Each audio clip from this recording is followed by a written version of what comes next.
My name's Matthew Mason, and I'm originally from Sydney. I was born and bred in country New South Wales. I had literally hit the ground running. So I finished my training, I had the van all set up and ready to go. I switched the gym's lead system on and 2 leads came through on my first day and I didn't convert them. And I had already set up a Facebook page and I put a post on the Hills and Fern Tree Gully page and just was like, hello, here I am. I've just left flying after 30 years and now I'm doing this. And I was inundated with requests. So I had 2 weeks work in 24 hours. Oh, very thorough. I think what impressed me the most was how often Jim dropped by. And I actually was sitting down at lunch with my head in my phone and I looked up and he was sitting there having his lunch. Like I didn't even notice that he'd come and sit down. So poor old Jim's heard my life story. But that was like amazing to me that this gentleman is in amongst it and very hands-on. The training itself, yeah, as I said, very thorough. It was exactly what I needed to. Could I have done it myself? I'm not sure. It was kind of like someone holding their hand out and saying, look, we've got this system, it works. We can help you get started. And during the pandemic, with so much uncertainty, I think that's why I decided to do it. It's exactly what I needed. Well, that's right. For 30 years I was there were 4 CEOs in that period. And I didn't meet any of them. And granted, I'm working up in an aluminium tube at 40,000 feet, but some of them were on some of my flights over those years and just sat up in first class and 9 of us down the back in economy, slogging it out. You think, oh, hi guys, how you going? You're doing a great job. But no, so yeah. Well, I'm a control freak. I can say I'm a control freak with issues. So I always said if I was going to leave flying, my next job would be me and an inanimate object. So this is absolutely perfect. So there's that side of it that I'm in control. I really get a lot of satisfaction from the transformation with the cars that I do, and a lot of them are pretty far gone. But as I say to my customers, that just makes for great before and after pictures, which go straight to my Facebook.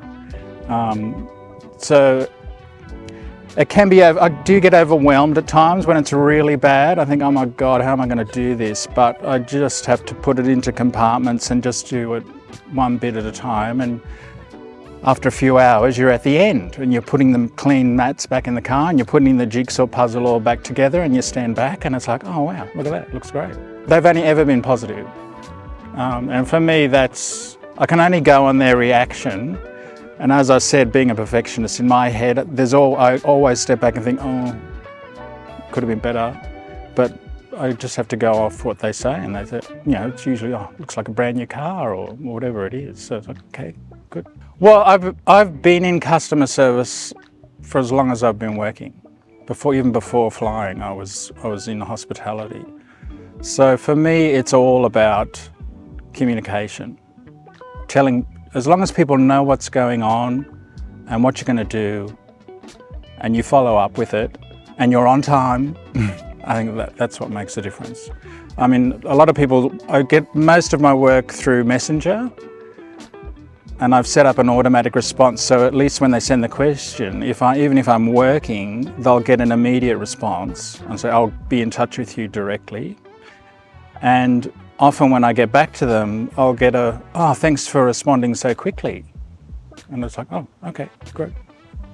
I mean, that's why I was in aviation. I love meeting people, I love talking to people. That's part of my nature. So it's as much about meeting someone and having that initial conversation and sharing stories as it is about, you know, detailing their car.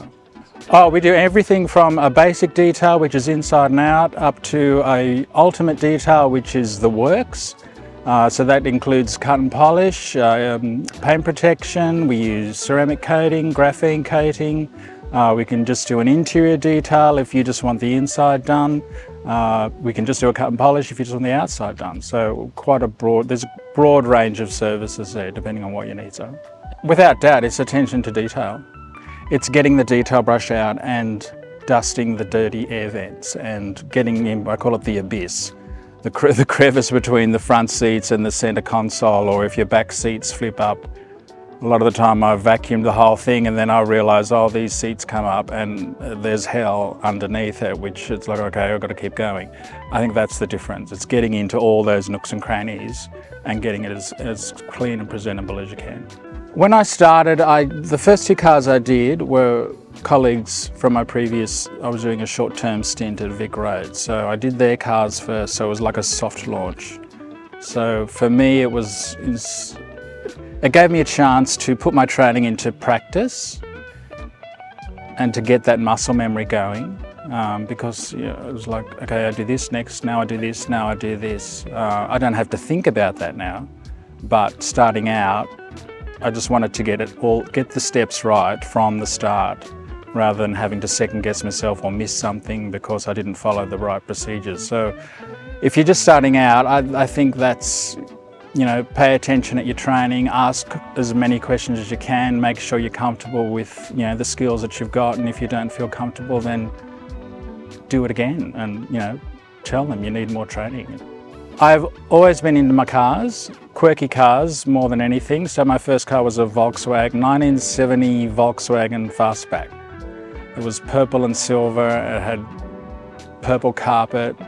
I was still at university then, but I absolutely loved it. And if you want to go back before that, I can remember my mother asking me to wash our little yellow Mini. I said, okay, and I just got absolutely lost in it and spent hours on it, and she was absolutely thrilled and she gave me $5. And I'm not saying that's why I'm doing car detailing, but I can see that even back then I had that head for attention to detail and being meticulous and doing a proper thorough job. It's a very physical job, and everyone kept saying in the training, it's hard work. And I heard that every day, it's hard work. And it bloody is. And if I don't work, everything stops. I had 30 years of a fortnightly paycheck, super, paid leave, sick leave. That's all under my control. So I'm still learning to manage my time and to make sure that I give myself free time. Because sometimes I'll give my days off away just to fit another job in for somebody, and it's not healthy. You've got to, well, as I say, all work and no play makes Jim a dull boy. What's your work ethic like? Do you have an eye for detail? Can you see yourself doing this daily? Heading out there and it's a very physical job. So I think that's the most important thing that you've got to consider. The rest of it comes with those abilities, I think. I'm Jim's Car Detailing in Ferntree Gully. You can look me up on Facebook, and I get the 99% of my business through my Facebook page. And when I set it up, I was keen to make it as personable as possible. So you'll see what I look like, and I post other things when I do go away on the motorbike, or I did a charity ride recently, so I was posting a lot of posts for that to raise money for that. So, yeah.